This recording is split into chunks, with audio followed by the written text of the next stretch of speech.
This is a very preliminary and largely empirical discussion that takes off from where Henry ended his brief talk. In this input, contemporary agrarian transformations in Southeast and East Asia are discussed in a way so as to offer A, a critique from this region of, and B, a contribution to two research themes and activist political debates, namely, one, the rise of BRICS, and two, the evolving debates on the global land rush. There are two parts in this input. First, some trends in the current agrarian transformation in Southeast and East Asia, and two, their implications on how we do research and conduct activist political work. This is framed within the BICAS and LDPI research agendas. Part 1. Some trends in agrarian transformations in Southeast and East Asia. 6 points. And I'm doing this in a very outline format. 1. Crop booms inside China. In a way, this is a similar case with Brazil among BRICS countries. Crop booms inside China do not figure out in any of the current studies on crop booms elsewhere. Agricultural boom sectors include, aside from internal mining boom, industrial tree plantations, sugarcane, and banana. These crop booms occurred in a variegated conditions in terms of villagers holding onto their lands and trajectories of their labor, losing their lands, not losing their lands, incorporation into these emerging sectors as owners of rented lands, workers, or contracted farmers. The extent is significant. Tens of thousands of villagers affected or involved. Very significant amount of lands implicated. Land conflicts in and related to these transactions are widespread and intense. These crop booms involve domestic state and private capital as dominant players, but they also involve foreign capital. Key players in this industrial tree plantation sector are include the Finnish company Stora Enso and the Indonesian APP, two of the world's largest companies in the industrial tree plantation sector, while nearly half of the 10 largest companies controlling the sugarcane sector inside China are companies from Thailand. Other companies from the UK, Canada, and Taiwan are also quite entrenched. These foreign companies are involved in controlled grabbing of land and value chain inside China. Why do the Chinese state and private capital go places in the world engaging in resource and value chain control while allowing foreign companies to do inside China what Chinese companies do outside China? Second point, China is a key context, largely in the form of a vast market for crop booms in Southeast Asia, and also as land and agricultural investor and or into value chain and value web control grabber. Most of the crop booms in Southeast Asia are linked to the vast market in China. This is the case for industrial tree plantations, sugarcane, banana, maize, rubber, palm oil, among others. This pattern may be observable in South Africa, Russia, and Brazil, but probably in limited extent in their regions. In Southeast Asia, China's context intra-regionally as market is massive, probably in comparable extent of inter-regional flows of China for Latin America and China for Africa. Third point, middle-income countries, or MICs, are key and central players driven by both state and private capital. Equally important elite players in Southeast Asia are the state and private capital in MICs, middle-income countries. They are instrumental in pushing for accelerated and widening capital accumulation in agrarian societies in three broad ways. First, crop booms inside these countries, especially Thailand, Vietnam, Indonesia, and Malaysia, are significant.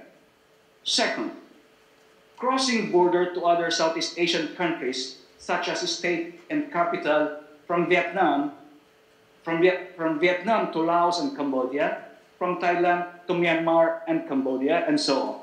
And third, Southeast Asian capital penetrating the countryside of China. such as the case of capital from Thailand and Indonesia in Chinese sugarcane and industrial tree plantation sectors, respectively.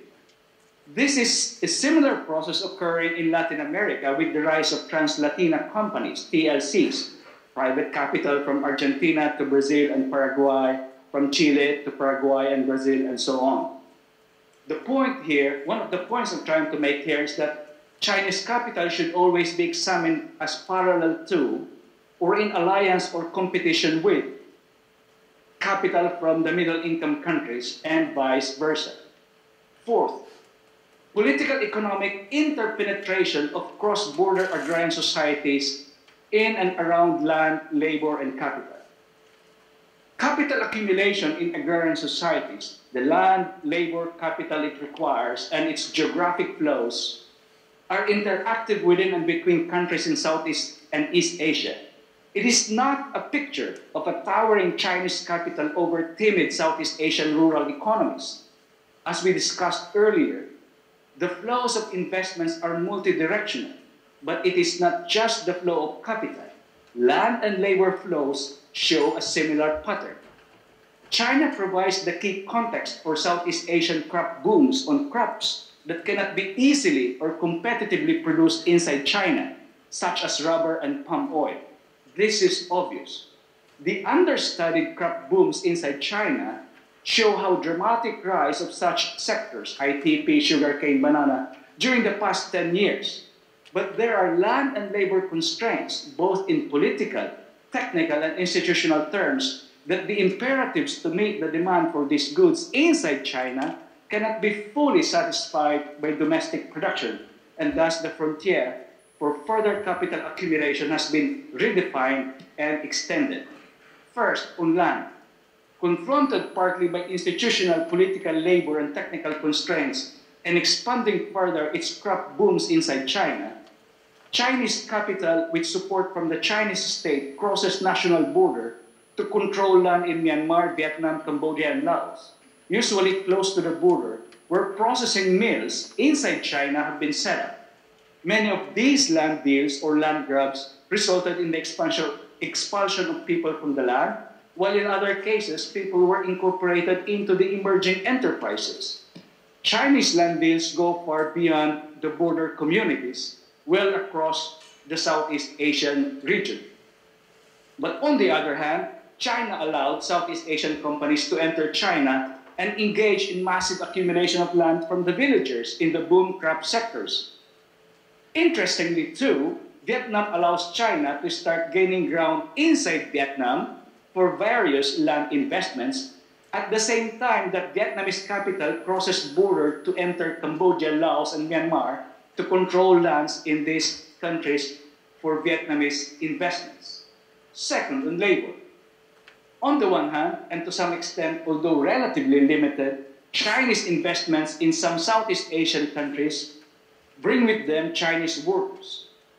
On the other side of the equation, and as the cost of domestic labor in China becomes more expensive, China started to allow for informal and illegal foreign workers.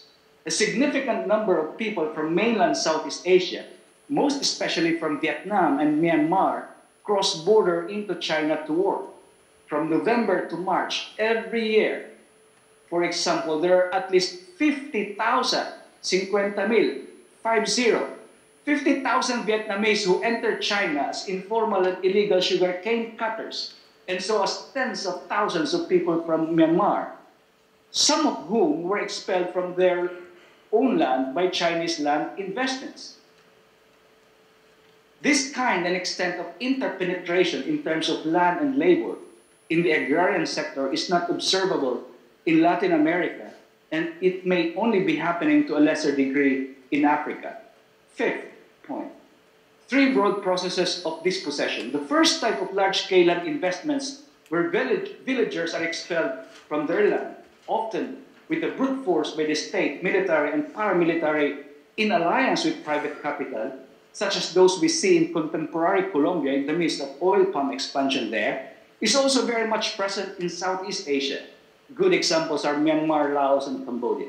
The second type, that is everyday forms of dispossession, due to market-induced social differentiation and land monopoly, is just as commonplace in Southeast Asia as it is in Africa, Latin America, or Europe. This is usually microscale, though not always necessarily so. There is, however, a third type that is quite observable in Southeast Asia. Everyday forms of displacement, mostly microscale, that is so widespread that the aggregated quantity of affected land and population can be quite sizable. Example of this can be found in the northern Shan state, rubber expansion at the expense of shifting cultivation, customary tenure communities. Let me explain in detail. Wealthy Chinese from mainland China use their relatives inside Myanmar to accumulate land. These are Chinese who have migrated to Myanmar a generation or so ago, thus are citizens of Myanmar. The target lands are those close to the border with China. The mechanism of acquisition has been partly facilitated by recent laws allowing for villagers to register claims and to transact such certification in the land market. According to interviews with villagers, the local Chinese went around and offered lucrative price of up to a couple of $1,000 per acre of land. Some villagers sold their lands. Once a sizable quantity of adjacent plots was accumulated, the Chinese land buyer started to plant rubber. Afterwards, the Chinese mobilized their contacts among the local authorities, local officials, and military to prohibit the villagers from burning fields close to the rubber plantation and to prohibit villagers from raising livestock because this will destroy the rubber trees. The number of villagers who were prevented from doing their traditional source of livelihood increased. They were forced to sell their plots to the Chinese land consolidator. The Chinese bought these, but at just a small fraction of the earlier buying price. The villagers were forced to sell nevertheless. In this way, a single click of Chinese land consolidators managed to acquire tens of thousands of acres of adjacent plots, enabling them to achieve their desired scale in the rubber plantation, all for the Chinese rubber market. This case is just in one micro-region where I did recent fieldwork. I was informed that this story is far more common across communities close to the border with China than previously thought. By design or by scheme, it is land consolidation by stealth, accompanied by a particular form of extra economic coercion. It has similarities with what we see in Brazilian's land accumulation strategy in Paraguay, marked by the rise of powerful elite land accumulators who would become known as Brasiguayos, or in Santa Cruz, Bolivia, less the kind of extra economic coercion deployed and probably different in terms of the microness involved in this otherwise extensive transformation. In a way, it is capital penetration into, or indeed death of, agrarian societies through thousand pinpricks, so to speak. Sixth, the Philippines has largely been bypassed by huge land investors for various reasons, although the most evident reason has been the fact that today, the protracted land redistribution program managed to redistribute slightly more than half of all agricultural lands in the country, benefiting up to 40% of the peasantry. The land reform remains legally in effect, and it has a maximum land ownership ceiling of 5 hectares. This has resulted in the existence of small plots across the country and restricted land ownership size law. This does not mean the program has managed to dismantle completely the land monopoly, but it was able to partially erode such a monopoly. Without a state guaranteeing aggregation of small plots to achieve scale in plantation-type production or massive scale in terms of individualized contract farming schemes, similar to what we see in southern China, engaging with such institutional maze can be messy. This is one of the reasons why many investors earlier interested to come into the country decided to back out. In addition, the 2006 agreement between the Philippine and Chinese governments to allocate China with 1.4 million hectares of land was eventually abandoned, partly because of the noisy protests from civil society and partly because of the institutional mess and constraints just mentioned. I do not mean to claim that there are no land grabbing going on in the Philippines. What I'm trying to argue is that whatever it is way far below what is being claimed in the popular media by NGOs or even in the academic community.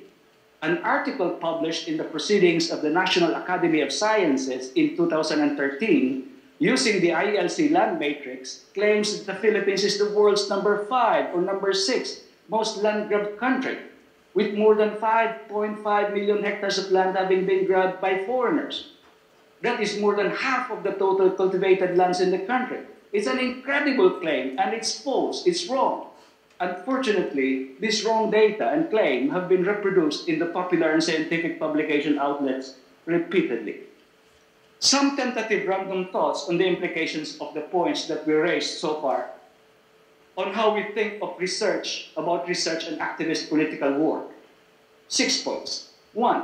The preoccupation with procedural issues linked to land acquisition is important, but when done in a standalone manner, independent from the broader political economy of capital accumulation in agrarian societies, then it is only partly useful at best, or can even undermine our capacity to understand substantive political economy issues. 2. A misplaced, obsessive focus on BRICS countries puts unnecessary blinders for us to see the broader interconnections within which BRICS countries operate in parallel to or in alliance or competition with mixed and older halves of capital. Third, the exaggerated emphasis on large-scale land deals involving high-profile intervention by national governments and big corporate names can block our view from seeing equally important micro-scale but just as widespread land-based agrarian political economic transformations. It renders invisible many profoundly important and far-reaching agrarian processes today. Fourth, 2 more minutes, 1.5 minutes. Fourth, an emphasis on either the role of the state or corporate elites is less intellectually rewarding and politically relevant than a perspective that focuses on the dynamics of the alliance between the state and capital, whether objective or subjective. This is critical, especially in understanding the politics of land deals, both intended and unintended outcomes of land deal making, and the terms and outcomes of land deals.